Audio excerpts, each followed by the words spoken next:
Hello guys, nakahanap na naman tayo ng scrap na metal frame dito. Baka pwedeng natin gawin dito.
So ang susunod natin na gagawin matapos nating i-weld itong mga scrap na metal frame is linagyan natin to ng kahoy sa loob. Mga scrap din to.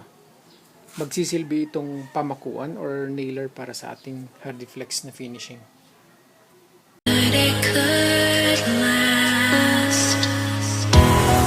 I've seen the wasteland of these empty words. This life is a battle, but not a curse.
frame at nabataan na rin ng pulitaf.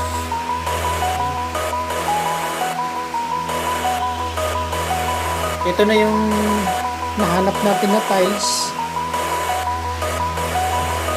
Antayin na lang natin yung lalagay natin dito na stove. Nalagay na rin natin ang kanyang pull-out na drawer. Yan. May remedyo lang yan. Cheaper than the standard pull-out drawer. Nakahanap din tayo ng kahoy dito. Used table, computer table. Tinabas lang natin yung taas. Yung width niya, ganun pa rin. Hindi na natin tinabas. Fit na lang siya dun. Ngayon, meron siyang butas dun. Ito yung original na scrap table. Marami pa tayong scraps dito na eco wood. Hanapan natin kung ano pang pwede natin gawin.